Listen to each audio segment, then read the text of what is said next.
hatid ko na lang po sa room niyo mamaya. Thank you. Galit na galit si Charlene. Takot na takot. Loka ka, inaning mo na naman. Sige ka, mamaya sumugod yun dyan. At paano naman sa gitna ng bagyo? Diba? Pati yung panahon, nakikisabay sa lahat ng plano ko. Love it. At ano naman ang plano mo? Eh di, painitin ko ang gabi sa gitna ng bagyo. Snuggle weather, cuz. Pero mark my words, cuz.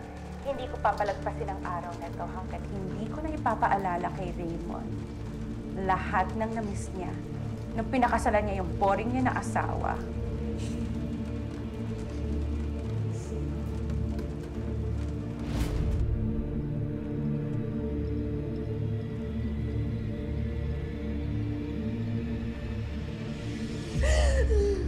Teka nga, ate, kumalma ka. Ano ba nangyari? Ha? Paano ba ako kakalma, Mimi? Sabihin mo sa akin. Nagigilty ako sa reaction ko kanina. Hindi ko alam kung napapraning ba ako, na-insecure ako. Tapos iniisip ko yung kalagayan ng asawa ko. Tapos ngayon natatakot ako na nasa isang kwarto lang sila. Ate, nahuli mo ba talaga?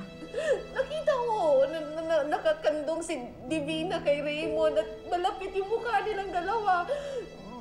Malamang... Malamang. Ate, paano kung totoo naman yung sinasabi sa'yo ni Kuya Raymond? Paano kung worth it naman na pagkatiwalaan mo siya? Si Divina hindi. Wala akong dahilan para pagkatiwalaan siya. Ate, ate, saan ka pupunta? Teka lang, saan ka pupunta, ate? Ate!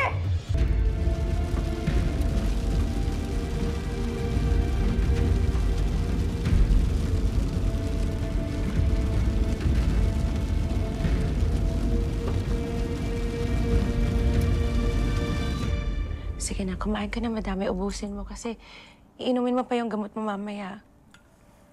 Divina, you don't have to do this. Kaya ko naman to eh.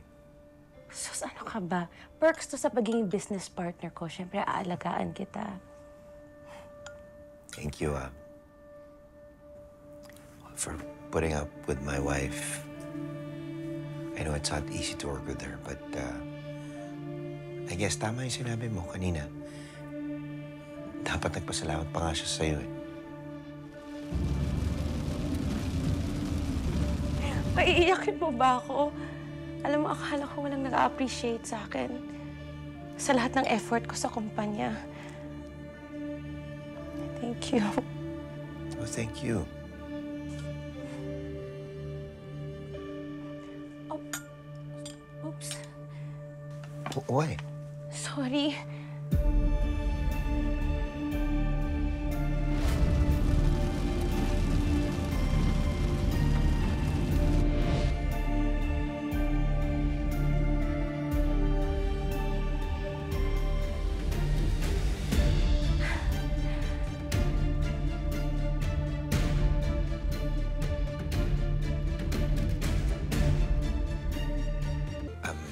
I'm okay.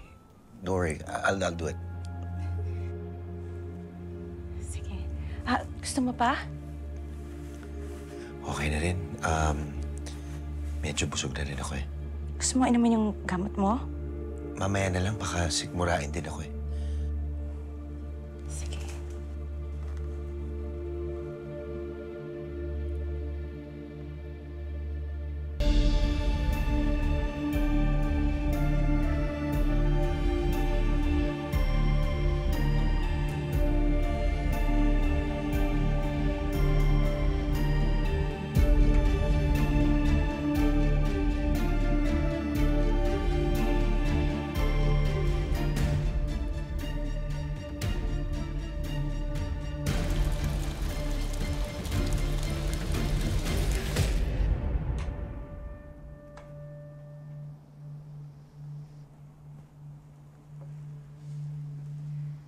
Raymond, kailangan mo na inumin yung gamot mo. Kailangan mo magpagaling. May mga hapon pa tayong kailangan kumbinsihan bukas. Sige na.